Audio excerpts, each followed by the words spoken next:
श्री कृष्ण कहते हैं मृत्यु से पहले मनुष्य को ये 7 संकेत मिलते हैं। दोस्तों, गरुड़ पुराण के अनुसार मृत्यु से पूर्व मनुष्य को ये 7 संकेत मिलते हैं। आज इस प्राचीन कथा के माध्यम से जानते हैं, एक गाय, गिद्ध, तोता, बाघ आदि प्राणियों ने एक ब्राह्मण को मृत्यु के कौन से संकेत बताए हैं और इन संकेतों को जानने के बाद मनुष्य को क्या करना चाहिए। इसका भी उत्तर इस कथा में दिया गया है। ये कथा अत्यंत ज्ञानवर्धक है, इसीलिए प्रत्येक मनुष्य को इस कथा को पूरा जरूर सुनना चाहिए। इस कथा में आपको अनेक जीवन उपयोगी ज्ञान की बातें पता चलेंगी जो आपके जीवन को सुखमय बना सकती है। चलिए शुरू करते हैं। पुराने समय की बात है। मध्य देश की एक सुंदर नगरी में हरिदास नामक एक ब्राह्मण निवास करता था। वह अपनी भक्ति, विद्वता और नेक स्वभाव के कारण पूरे गांव में प्रसिद्ध था। हरिदास भगवान विष्णु का परम भक्त था और नित्य नियम से उनकी पूजा करता था। उसके घर में धन, धान्य और सुख समृद्धि की कोई कमी नहीं थी। उसका परिवार प्रेम और उल्लास से भरा हुआ था। लेकिन इन सब के बावजूद हरिदास के मन में एक ऐसा भय छिपा हुआ था जिसने उसके सुखी जीवन को अंधकार में बना दिया था। वह हर समय मृत्यु के बारे में सोचता रहता। रात को जब सब सो जाते तब हरिदास अकेला बैठकर यह सोचकर बेचैन हो उठता कि उसकी मृत्यु के बाद परिवार का क्या होगा। उसकी संपत्ति, उसके प्रियजन और उसका ये शरीर, ये सब एक दिन समाप्त हो जाएगा। उसका ये भय दिन प्रतिदिन बढ़ता गया। उसे नींद नहीं आती, भोजन का स्वाद फीका लगने लगा। उसका मन किसी भी चीज में नहीं लगता। जीवन की शांति और आनंद पूरी तरह समाप्त हो गए थे। आखिरकार एक दिन हरिदास ने इस भय से छुटकारा पाने का निर्णय लिया। उसने सोचा, मुझे मृत्यु का रहस्य जानना होगा। यदि मैं ये समझ सकूं कि मृत्यु से पहले क्या संकेत मिलते हैं तो शायद मैं इस भय से मुक्त हो सकता हूं। इस विचार के साथ हरिदास ने अपने परिवार और संपत्ति को पीछे छोड़ दिया और नगर नगर भटकने लगा। वो जहां कहीं पर भी जाता वहां के साधु संतों से मिलता और उन साधु संत से यही प्रश्न पूछता, हे महात्मा, मृत्यु से पहले मनुष्य को कौन कौन से संकेत मिलते हैं। लेकिन कहीं से उसे संतोषजनक उत्तर नहीं मिला। भटकते भटकते एक दिन वह एक घने और भयावह जंगल में पहुंच गया। इस जंगल के चारों ओर केवल ऊंचे ऊंचे पेड़, झाड़ियां और पक्षियों की अजीब आवाजें सुनाई पड़ रही थी। चलते चलते उसे एक स्थान पर एक आश्रम दिखाई दिया। ये साधारण आश्रम नहीं था। आश्रम के बाहर एक दिव्य शांति फैली हुई थी। अंदर से वेदों का पाठ और शंख ध्वनि सुनाई पड़ रही थी। उस आश्रम में जो साधु निवास करते थे वे बहुत तेजस्वी और शांत दिख रहे थे। उनके मुख पर दिव्यता की चमक थी। ऐसा प्रतीत होता था मानो वे साक्षात देवता हो।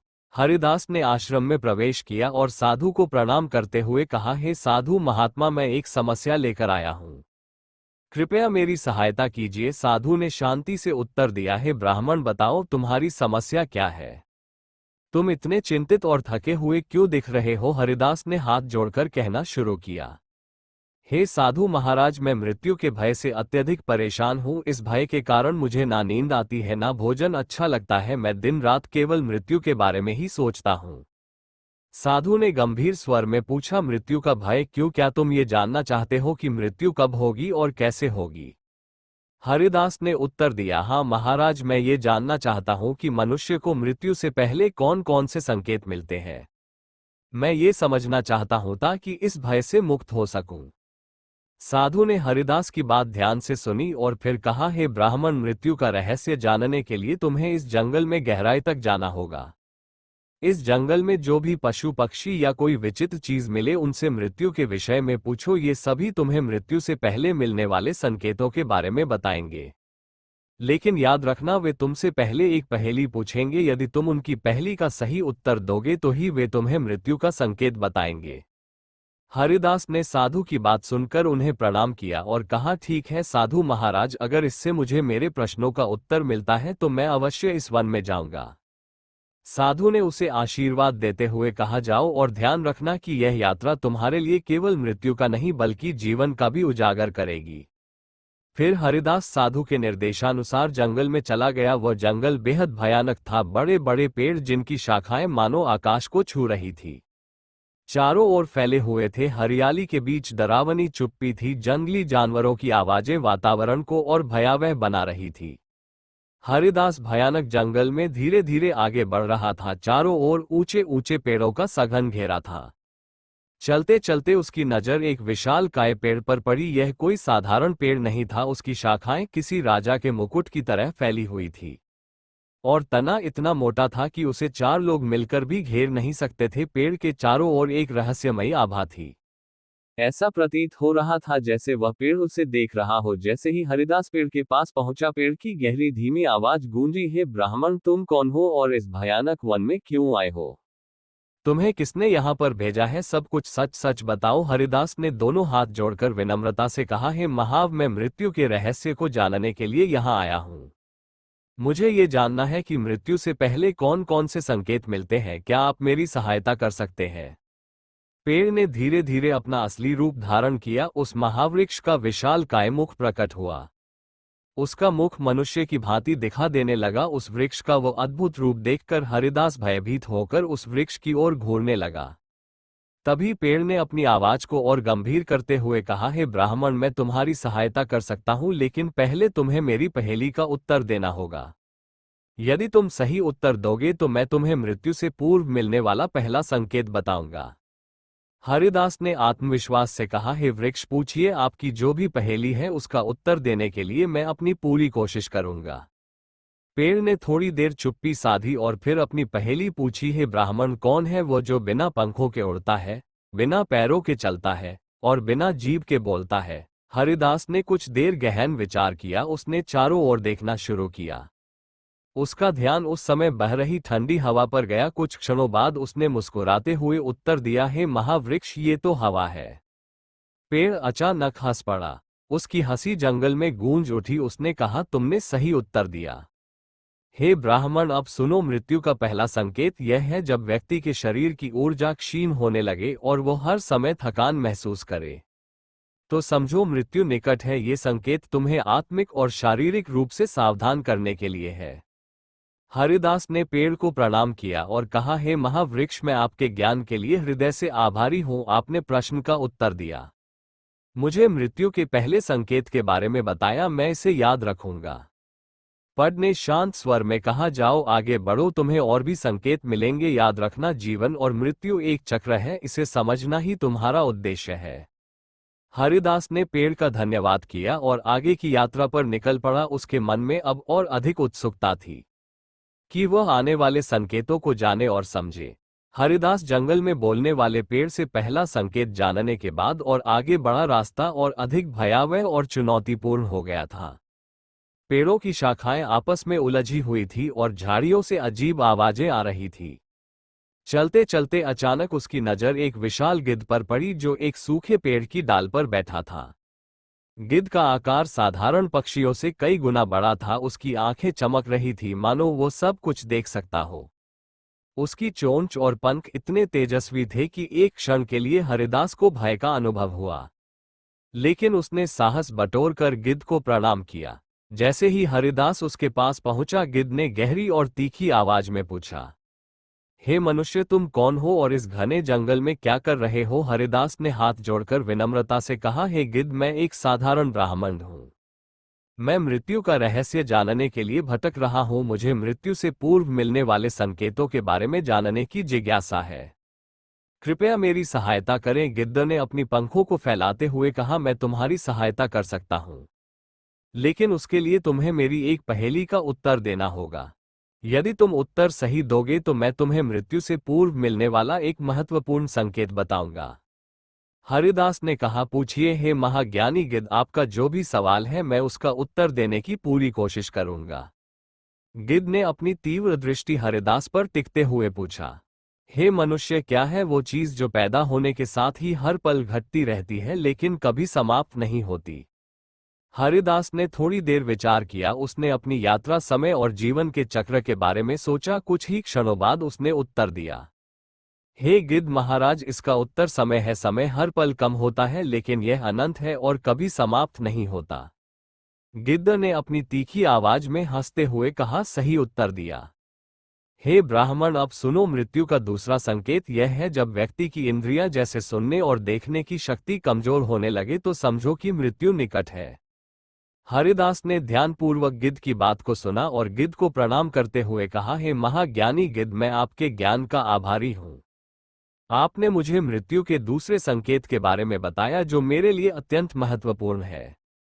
गिद्ध ने अपने पंख झटक हुए कहा, हे मनुष्य, याद रखना, जीवन और मृत्यु के बीच संतुलन को समझने के लिए इन संकेतों का ज्ञान आवश्यक है। अब आगे बढ़ो, तुम्हारी यात्रा अभी पूरी नहीं हुई है। हरिदास ने गिद्ध का धन्यवाद किया और अपने मार्ग पर चल पड़ा। उसके मन में अब और अधिक जिज्ञासा थी कि आने वाले संकेत क्या रहस्य खोलेंगे। जंगल की यात्रा उसे हर पल मृत्यु के सत्य के और करीब ला रही थी। जंगल का मार्ग अब पहले से भी कठिन हो गया था। झाड़ियों में अजीब सी सरसराहट हो रही थी और वातावरण में गहरी नीरवता थी। चलते चलते हरिदास की नजर एक गधे पर पड़ी। गधा एक पेड़ की छाया में खड़ा था और उसकी आंखों में एक गहरी शांति झलक रही थी। हालांकि गधा शांत प्रतीत हो रहा था, लेकिन जैसे ही उसने हरिदास को देखा वो बोल उठा, हे ब्राह्मण, तुम यहाँ क्यों आए हो और इस जंगल में क्या खोज रहे हो?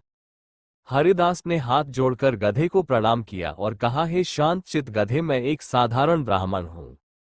मैं मृत्यु के रहस्यों को जानने के लिए भटक रहा हूँ। मुझे मृत्यु से पहले मिलने वाले संकेतों के बारे में जानना है। क्या आप मेरी सहायता करेंगे? गधे ने अपनी आंखों को मिचमिचाते हुए कहा, मैं तुम्हारी सहायता कर सकता हूं, लेकिन तुम्हें पहले मेरी एक पहेली का उत्तर देना होगा। यदि तुम सही उत्तर तो मैं तुम्हें मृत्यु का तीसरा संकेत बताऊंगा। हरिदास ने कहा, पूछो हे ज्ञानी गधे, मैं उत्तर देने का प्रयास करूंगा। गधे ने गंभीर स्वर में पूछा, हे ब्राह्मण, वो क्या है जो जितना खाली होता है उतना ही भारी महसूस होता है? हरिदास ने कुछ क्षण गहराई से विचार किया। उसने अपने जीवन और अनुभवों के बारे में सोचा, फिर उसने मुस्कुराते हुए उत्तर दिया, ये तो चिंता है। चिंता जितनी अधिक होती है उतना ही भारीपन महसूस होता है, भले ही वो असल में कुछ ना हो। गधा अपने सिर को हिलाते हुए बोला, सही उत्तर। अब सुनो, मृत्यु का तीसरा संकेत यह है, जब व्यक्ति के बाल सफेद होने लगे और त्वचा पर झुर्रियां पड़ने लगे तो ये संकेत है कि मृत्यु धीरे धीरे करीब आ रही है। ये शरीर के क्षय का प्रारंभ है जो अंततः मृत्यु की ओर ले जाता है। हरिदास ने गधे को प्रणाम करते हुए कहा, हे ज्ञानी गधे, मैं आपके ज्ञान का हृदय से आभारी हूँ। आपने मुझे मृत्यु के तीसरे संकेत के बारे में बताया जो मेरे लिए बहुत मूल्यवान है। गधे ने शांत स्वर में कहा, जाओ हे ब्राह्मण, तुम्हारी यात्रा अभी समाप्त नहीं हुई है। इन संकेतों का ज्ञान तुम्हें जीवन और मृत्यु के सत्य को समझने में मदद करेगा। हरिदास ने गधे को धन्यवाद दिया और आगे बढ़ गया। वह अब पहले से अधिक उत्सुक और चिंतनशील था। हर संकेत उसे मृत्यु के सत्य और जीवन के उद्देश्य के और निकट ला रहा था। वो जंगल के गहरे हिस्से में प्रवेश कर चुका था। चारों ओर का माहौल और भी भयावह होता जा रहा था। विशालकाय पेड़ों के बीच अंधकार ने अपना डेरा जमा लिया था। पक्षियों और जंगली जानवरों की आवाजें वातावरण को रहस्यमय और डरावना बना रही थी। कुछ दूरी तय करने के बाद अचानक हरिदास की नजर एक विशाल बाघ पर पड़ी। बाघ एक चट्टान के पास खड़ा था और उसकी आंखें मानो हरिदास की आत्मा को भेद रही थी। बाघ की गुर्राहट ने जंगल की नीरवता को भंग कर दिया। हरिदास का दिल जोर से धड़कने लगा, लेकिन उसने खुद को साहसी दिखाते हुए बाघ को प्रणाम किया। बाघ ने गुर्रा हुए पूछा, हे मनुष्य, तुम यहाँ क्या कर रहे हो और इस जंगल में क्यों भटक रहे हो? हरिदास ने डरते डरते कहा, हे जंगल के राजा, मैं मृत्यु के रहस्यों को जानने के लिए यहाँ आया हूँ। मुझे मृत्यु से पहले मिलने वाले संकेतों की जानकारी चाहिए। कृपया मेरी सहायता करें। बाघ ने अपने विशाल पंजों को जमीन पर पटक हुए कहा, मैं तुम्हें मृत्यु का एक संकेत बता सकता हूँ, लेकिन पहले तुम्हें मेरी पहेली का उत्तर देना होगा। यदि तुम उत्तर सही दोगे तो मैं तुम्हें मृत्यु का चौथा संकेत बताऊंगा। हरिदास ने सिर झुकाकर कहा, पूछो हे महाबली बाघ, मैं अपनी पूरी कोशिश करूंगा। बाघ ने अपनी गहरी आवाज में पूछा, हे ब्राह्मण, वह क्या है जो देखने में खाली है लेकिन अपने भीतर सब कुछ समेटे हुए है? हरिदास ने कुछ पल के लिए सोचा। उसे अपनी यात्रा के अनुभव और मृत्यु के संकेतों की सीख याद आई। फिर उसने आत्मविश्वास से कहा, ये तो आकाश है। आकाश को हम खाली और शून्य के रूप में देखते हैं, लेकिन यह अपने भीतर पूरी सृष्टि, हवा, बादल, सूरज, चांद और तारे समेटे हुए है। बाघ ने अपनी गुर्राहट रोक दी और एक धीमी हंसी के साथ कहा, तुमने सही उत्तर दिया। हे ब्राह्मण, अब सुनो, मृत्यु का चौथा संकेत यह है, शरीर की त्वचा का पीली या काली पड़ना और चेहरे का तेजहीन हो जाना मृत्यु के निकट आने का एक महत्वपूर्ण संकेत है। ये संकेत इस बात को दर्शाता है कि शरीर की जीवन ऊर्जा क्षीण हो रही है और आत्मा धीरे धीरे शरीर से विदा लेने की तैयारी कर रही है। हरिदास ने बाघ को प्रणाम करते हुए कहा, हे महाबली, मैं आपके ज्ञान के लिए आभारी हूँ। आपने मुझे मृत्यु का चौथा संकेत बताया जो मेरे लिए अत्यंत मूल्यवान है। बाघ ने अपनी चमकती हुई आंखों से उसे देखा और कहा, याद रखना, मृत्यु केवल अंत नहीं बल्कि एक नई शुरुआत है। अब आगे बढ़ो, तुम्हें अभी और सीखना है। हरिदास ने बाघ का धन्यवाद किया और अपनी यात्रा पर आगे बढ़ा। जंगल अब और भी गहराई में प्रवेश कर चुका था और उसकी जिज्ञासा मृत्यु के संकेतों को लेकर और बढ़ गई थी। उसकी यात्रा उसे हर कदम पर मृत्यु के सत्य के और करीब ला रही थी, अब पहले से भी अधिक रहस्यमय और शांत हो गया था। बड़े बड़े वृक्षों के बीच एक पगडंडी उसे और अधिक अंदर ले जा रही थी। जंगल के इस भाग में वातावरण अजीब सा था, ना डरावना और न ही सामान्य, बल्कि ऐसा लगता था जैसे ये स्थान किसी दिव्यता से भरपूर है। कुछ दूर चलते चलते हरिदास की नज़र एक विशाल गाय पर पड़ी। गाय का रूप अलौकिक था, उसका शरीर सुनहरी आभा से चमक रहा था और उसकी आंखों में गहरी करुणा झलक रही थी। वो बिल्कुल शांत खड़ी थी, मानो अपने चारों ओर का हर रहस्य जानती हो। हरिदास को गाय के इस दिव्य रूप को देखकर एक अलग ही शांति का अनुभव हुआ। उसने तुरंत गाय को प्रणाम किया और विनम्रता से कहा, हे गौ माता, मैं मृत्यु के रहस्य को समझने के लिए भटक रहा हूँ। मैंने इस जंगल में अनेक संकेत प्राप्त किए हैं, लेकिन अब मुझे आपसे सहायता चाहिए। क्या आप मुझे मृत्यु से पहले मिलने वाले किसी संकेत के बारे में बता सकती हैं? गाय ने अपने शांत और करुणामय स्वर में कहा, हे ब्राह्मण, मैं तुम्हारी सहायता अवश्य करूंगी, लेकिन पहले मेरी एक पहेली का उत्तर दो। यदि तुम सही उत्तर दोगे तो मैं तुम्हें मृत्यु का 5वां संकेत बताऊंगी। हरिदास ने तुरंत कहा, पूछो हे गौ माता, मैं अपनी पूरी कोशिश करूंगा। गाय ने अपनी बड़ी आंखों को झपका हुए पूछा, वह कौन सा अमृत है जो बिना पिए ही जीवन को बनाए रखता है और बिना देखे भी हर प्राणी के लिए आवश्यक है? हरिदास ने थोड़ी देर सोचा, उसने अपने जीवन और प्रकृति के बारे में विचार किया। उसे उत्तर शीघ्र ही स्पष्ट हो गया। उसने कहा, ये तो प्राण वायु है, बिना प्राण वायु के कोई भी जीवित नहीं रह सकता। ये जीवन का आधार है। गाय ने प्रसन्न होकर सिर हिलाया और कहा, सही उत्तर है ब्राह्मण, तुम्हारी बुद्धि और एकाग्रता प्रशंसनीय है। अब सुनो, मृत्यु का 5वां संकल्प एक ही मात्रा तय ये है जब व्यक्ति का शरीर भोजन के प्रति उदासीन हो जाए और वह खाने का स्वाद ना ले पाए तो समझो कि मृत्यु का समय निकट है। ये संकेत शरीर और आत्मा के पृथक्करण का प्रारंभ है। हरिदास ने ध्यानपूर्वक गाय के वचन सुने और उसे प्रणाम करते हुए कहा, हे गौ माता, मैं आपके इस दिव्य ज्ञान के लिए आपका आभारी हूँ। आपने मुझे मृत्यु के एक और महत्वपूर्ण संकेत से अवगत कराया, यह मेरे लिए अत्यंत मूल्यवान है। गाय ने ममता भरी मुस्कान के साथ कहा, जाओ हे ब्राह्मण, तुम्हारी यात्रा अभी समाप्त नहीं हुई है। आगे बढ़ो और मृत्यु के सत्य को पूर्णता से समझने का प्रयास करो। याद रखो, ज्ञान और समझ से ही जीवन और मृत्यु के चक्र को स्वीकार करना संभव है। हरिदास ने गाय को धन्यवाद दिया और अपनी यात्रा पर आगे बढ़ गया। उसके मन में अब और अधिक उत्सुकता थी। हर संकेत उसे जीवन और मृत्यु के बीच छिपे गहरे रहस्यों को समझने के लिए प्रेरित कर रहा था। थोड़ी देर चलने के बाद हरिदास की नज़र एक सुंदर तोते पर पड़ी जो एक ऊंचे पेड़ की शाखा पर बैठा हुआ था। उसकी आंखों में चमक और चाल ढाल में अद्भुत आत्मविश्वास था। ऐसा लग रहा था कि वह केवल एक पक्षी नहीं बल्कि किसी विशेष ज्ञान का स्रोत हो। जैसे ही हरिदास ने उसे देखा तो तब बोल पड़ा, हे ब्राह्मण, तुम कौन हो और इस जंगल में क्यों भटक रहे हो? हरिदास ने हाथ जोड़कर तोते को प्रणाम किया और कहा, हे ज्ञानी तोते, मैं मृत्यु के रहस्यों को समझने के लिए इस जंगल में भटक रहा हूँ। मैंने अब तक कई संकेत प्राप्त किए हैं और अब आपसे सहायता की अपेक्षा करता हूँ। कृपया मुझे मृत्यु से पहले मिलने वाले किसी संकेत के बारे में बताइए। तोता ने अपनी गर्दन को इधर उधर घुमाते हुए कहा, मैं तुम्हारी सहायता कर सकता हूँ, लेकिन उसके लिए तुम्हें मेरी एक पहेली का उत्तर देना होगा। यदि तुम सही उत्तर दोगे तो मैं तुम्हें मृत्यु का 6वां संकेत बताऊंगा। हरिदास ने उत्सुकता से कहा, पूछो हे तोता, मैं उत्तर देने का प्रयास करूंगा। तोता ने तीव्र स्वर में पूछा, हे ब्राह्मण, वह कौन सी चीज है जो हमेशा दूसरों की नकल करती है लेकिन खुद कभी मौलिक नहीं होती? हरिदास ने कुछ पल के लिए विचार किया। उसने पेड़ों के नीचे फैली हुई छाया पर ध्यान दिया और मुस्कुराते हुए उत्तर दिया, ये छाया है। छाया हमेशा दूसरों की नकल करती है लेकिन उसकी अपनी कोई पहचान नहीं होती। तोता ने हंसते हुए कहा, सही उत्तर है ब्राह्मण, तुम्हारी बुद्धि और ज्ञान की प्रशंसा करता हूं।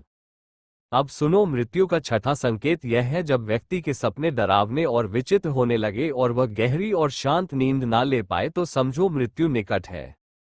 सपने आत्मा की चेतना के संकेत होते हैं और उनका विचलित होना मृत्यु के आगमन का सूचक है। हरिदास ने तोते को प्रणाम करते हुए कहा, हे ज्ञानी तोते, मैं आपके इस ज्ञान के लिए आपका हृदय से आभारी हूं। आपने मुझे एक और महत्वपूर्ण संकेत से अवगत कराया है। तोता ने अपनी पंख पर पड़ाते हुए कहा, याद रखो, मृत्यु जीवन का अंत नहीं बल्कि आत्मा की यात्रा का एक और चरण है। अब आगे बढ़ो, तुम्हारी यात्रा अभी समाप्त नहीं हुई है। हरिदास ने तोते का धन्यवाद किया और अपनी यात्रा जारी रखी। उसके मन में अब और अधिक जिज्ञासा उत्पन्न हो चुकी थी। हर संकेत उसे मृत्यु के रहस्यों को समझने के लिए प्रेरित कर रहा था और उसे आत्मा और जीवन के सत्य के और करीब ला रहा था। जंगल अब और भी शांत और रहस्यमय हो चुका था। पक्षियों की आवाजें कम हो गई थी और हवा में एक अजीब सी गंभीरता थी। रास्ते पर चलते चलते उसे एक स्थान दिखाई दिया जहां धूप के छोटे छोटे टुकड़े पेड़ों की शाखाओं से छनकर गिर रहे थे। इसी शांत और सुंदर वातावरण में उसकी नजर एक तेजस्वी हिरण पर पड़ी। हिरण का स्वरूप ऐसा था जैसे वो जंगल के सभी रहस्यों को जानता हो। उसकी आंखें चमक रही थी और उसकी चाल में एक अपार आत्मविश्वास झलक रहा था। वह अत्यंत सुंदर और शांत दिखाई दे रहा था, मानो ये जंगल का कोई रक्षक हो। हरिदास ने हिरण को प्रणाम किया और कहा, हे वन मृग, मैं एक साधारण ब्राह्मण हूं। मैं मृत्यु के रहस्यों को जानने और समझने के लिए यहाँ आया हूं। मैंने अब तक कई संकेत प्राप्त किए हैं और अब आपसे सहायता की अपेक्षा करता हूं। कृपया मुझे मृत्यु से पहले मिलने वाले संकेत के बारे में बताइए। हिरण ने गंभीर स्वर में कहा, हे ब्राह्मण, मैं तुम्हारी सहायता कर सकता हूं, लेकिन तुम्हें मेरी एक पहेली का उत्तर देना होगा। यदि तुम सही उत्तर दोगे तो मैं तुम्हें मृत्यु का सातवां और अंतिम संकेत बताऊंगा।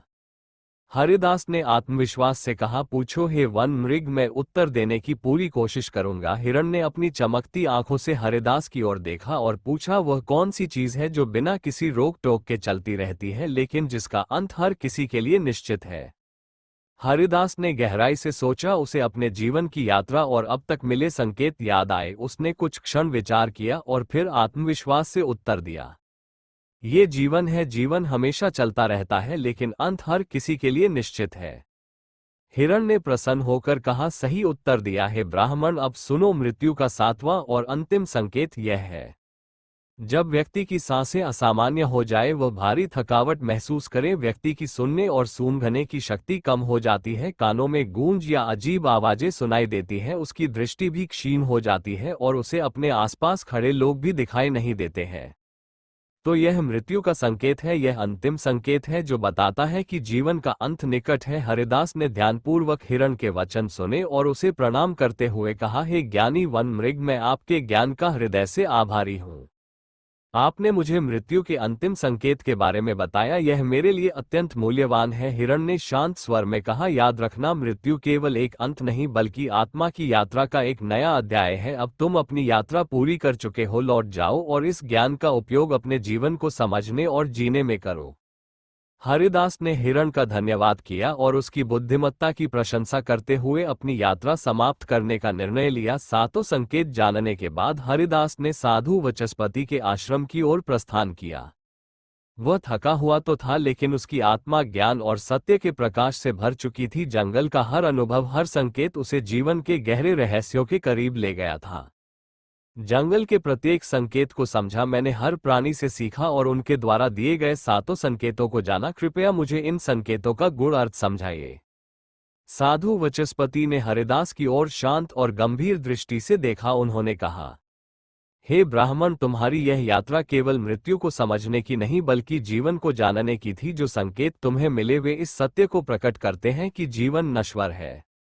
साधु ने कहा, हे ब्राह्मण, इन संकेतों को जानने का उद्देश्य तुम्हें यह समझाना था कि मृत्यु से डरने की आवश्यकता नहीं है। मृत्यु एक अनिवार्य सत्य है।